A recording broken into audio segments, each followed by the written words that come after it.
Hello मेरे प्यारे दोस्तों। तो यार आप लोगों के लिए एक जबरदस्त तरीके से गुड न्यूज है, और वो गुड न्यूज है कि जिन बच्चों का पेपर थोड़ा बहुत ऊपर नीचे गया पर इच्छा थी कि एमटेक करना है और सर प्रिपरेशन बहुत अच्छी करी थी, पर एग्जाम कुछ कारणवश इतना ऊपर नीचे नहीं गया, तो आपको टेंशन लेने की जरूरत नहीं। एक जबरदस्त college triple IT Hyderabad specially for the CS branch, जबरदस्त पैक, नो डाउट थोड़ा सा कॉस्टली है, बट जो प्लेसमेंट सिनेरियो है वो जबरदस्त है। ट्रिपल आईटी हैदराबाद का बहुत सारे एनआईटी से ऊपर इसकी रैंकिंग आती है, और प्लेसमेंट सिचुएशन में तो मैं क्या ही बोलूं आप लोगों की। तो आपके पास एक गोल्डन अपॉर्चुनिटी आ चुकी है दोस्तों, क्योंकि उसके अनाउंसमेंट हो चुका है और दिखाई दे रहा होगा कि एप्लीकेशन पोर्टल 11 फरवरी 2025 डेट वेट सब कुछ अनाउंस हो गया है। आज तो 8 तारीख ही है। 11 फरवरी 2025 को शाम को 5 बजे पोर्टल ओपन हो जाएगा, आप अपना रजिस्ट्रेशन कर सकते हो। और सबसे खास बात, ये जो ट्रिपल आईटी हैदराबाद है, इसके लिए एमटेक के लिए और एमएस रिसर्च के लिए भी अलग से एग्जाम होता है, जिसका सिलेबस समहाउ सिमिलर ही होता है जैसा गेट का सिलेबस है। मैं पूरी डिटेल्ड कट ऑफ क्या क्या सिलेबस है ये सारी चीजें भी डिस्कशन करूंगा, और ट्रिपल आईटी हैदराबाद के कुछ बच्चों से आप लोगों को मिलाऊंगा अभी जो ऑलरेडी एमटेक कर रहे हैं वहां पर उससे पहले एप्लीकेशन पोर्टल 11 फरवरी 2025 को 5 बजे स्टार्ट होगा दोस्तों। एप्लीकेशन पोर्टल क्लोज होगा 26 मार्च 2025 का, मतलब हमारे पास सफिशिएंट टाइम है इसको फिल करने के लिए। जैसा कि मैंने आपको बताया, इसका एंट्रेंस एग्जाम होता है, और एंट्रेंस एग्जाम 19 अप्रैल 2025 को 2 बजे से लेकर 5 बजे के बीच में होगा। 3 घंटे का पेपर होता है। Master of science by the research, उसके बाद इंटरव्यू होंगे 10th और 11th जो एमएस के लिए होता है, जो इंटरव्यू होता है, ये सारी चीजें।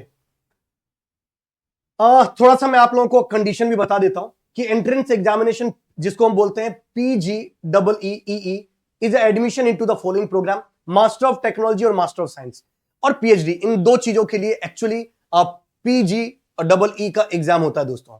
एमटेक 2 साल के लिए होता है, 2 इयर्स का होता है, और master of science by research भी 2 इयर्स का होता है। पीएचडी अगर आपके लिए आप अप्लाई करते हो तो 5 इयर्स का होता है। प्रोग्राम क्या क्या है तो मैं आपको बता दूं। अगर मैं एमटेक की बात करूं दोस्तों, तो यहां पर आपको दिखाई देता है computer science and engineering, CSE एक डिसिप्लिन है।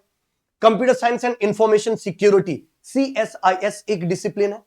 Computer aided structural engineering, CASE ये एक डिसिप्लिन है जो जनरली सिविल के लिए होता है। Product design and management, PDM bachelor of technology ये भी है। कौन कौन सी किसके लिए एलिजिबल है वो भी मैं आपको बता दूं। अगर मैं CSE की बात करूं तो BE BTech सारे के सारे ब्रांचेज में अगर आपने कर रखा हो, BE BTech ME MTech all branches, MSc MCA MA maths वाले ये सब अप्लाई कर सकते हैं इसके अंदर। यही चीज computer science and information security की अगर बात की जाए तो सारे ब्रांच वाले इसके लिए अप्लाई कर सकते हैं। Even MSc MCA MA maths वाले भी इसके अंदर एलिजिबल होते हैं। कंप्यूटर एडेड इसमें सिर्फ सिविल इंजीनियरिंग। PDM की अगर मैं बात करता हूं तो इसके अंदर bachelor of degree in engineering technology design science और इक्विवेलेंट 4 ईयर प्रोग्राम 10+2 यूनिट, 12वीं के बाद 12th के बाद अगर आपने 4 ईयर का प्रोग्राम कर रखा है तो आप इसके लिए एलिजिबल है दोस्तों। कंप्यूटर साइंस एक और MS के लिए BE BTech ऑल ब्रांचेस ये सेम चीज एलिजिबिलिटी है। ये PhD है, मैं MTech की बात कर रहा हूं। डेट ऑफ एग्जामिनेशन जो होने वाला है मैंने आपको पहले बताया 19 अप्रैल को होने वाला है। Centre, list of the centre जहां जहां पे होने वाले हैं वो भी मैं आपको ओपन करके बता देता हूं कि लिस्ट ऑफ सेंटर से पहले एग्जाम का स्ट्रक्चर क्या होगा वो भी थोड़ा सा ब्रीफ कर देता हूं। जनरल एप्टीट्यूड जो होंगे 90 मिनट्स का होगा, और सब्जेक्ट पेपर जो होगा 90 मिनट्स का होगा, यानी लगभग 1.5 आवर का एप्टीट्यूड का पेपर होगा और 1.5 आवर का आपका सब्जेक्ट के जो पेपर होंगे जो CS से रिलेटेड चीजें होती है। There will be the negative marking of 25%, 25% negative marking होती है बोथ पेपर, एप्टीट्यूड वाले में भी और जो टेक्निकल पेपर होगा उसमें भी 25% नेगेटिव मार्किंग है। The general aptitude paper will be emphasized on the basis of aptitude, logical reasoning and basic question on the computer and mathematics. Applicants should appear one of the following relevant paper based on their graduation discipline: computer science and engineering, electronics and communication engineering और civil engineering। आप जो भी branch में, कोई भी branch में, इन 3 में से कोई भी आपको एक चूज करना होगा, उसके हिसाब से आपके क्वेश्चन पूछे जाएंगे। सिलेबस की भी बात करता हूं दोस्तों। Mathematics common for CSE, EC और सिविल। मैथमेटिक्स का कॉमन है जिसके अंदर linear algebra, matrices, rank, determinant, property, eigen value, eigen vector. Calculus में integration, differentiation, limit, continuity, differentiability, right, convergence, divergence of series, maxima, minima, mean value theorem, partial derivative, ordinary differential equation, application, initial and boundary value of problem, ये आता है।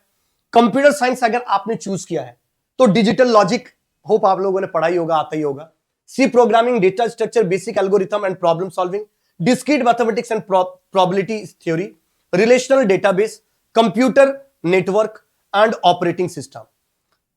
मैं आपको बता दूं यहां पर जो पेपर है वो थोड़ा प्रोग्रामिंग वाला पार्ट थोड़ा सा हैवली इसके अंदर पूछा जाता है। यही चीज अगर मैं इलेक्ट्रॉनिक्स एंड कम्युनिकेशन की बात करूं तो digital logic, network theory, EDC, signal system, probability theory and random process, Laplace and Fourier transform, communication theory and digital signal processing. Civil engineering की बात करूं तो सॉलिड मैकेनिक्स में सिंपल स्ट्रेस, ये सब सिविल की भी है, ये सब चीजें दे रखी है, कोई दिक्कत नहीं मैकेनिकल का। ओके, ये आपके पास सिलेबस भी मैंने आपसे डिस्कशन कर लिया दोस्तों कि सिलेबस ऑफ सब्जेक्ट पेपर क्या क्या होने वाला है उसके अंदर। इसके अलावा अगर मैं आपको फीस स्ट्रक्चर की बात करता हूं थोड़ा सा, पर उससे पहले ट्यूशन फीस की अगर मैं बात करता हूं तो 25 और 26 के लिए पहले 4 लाख था, अब 4,50,000 हो गया, यानी 50,000 की फीस स्ट्रक्चर बढ़ा दिया गया है फॉर द एकेडमिक ईयर। एक साल का है 4.5 lakh, right, tuition fees academic year. 2025-2026 में जो जाएंगे उनके लिए। हॉस्टल फीस की अगर बात की जाए तो पर सेमेस्टर 40,000 हॉस्टल फीस लगेगा charge. Okay, payment of the initial, ये तो ठीक है।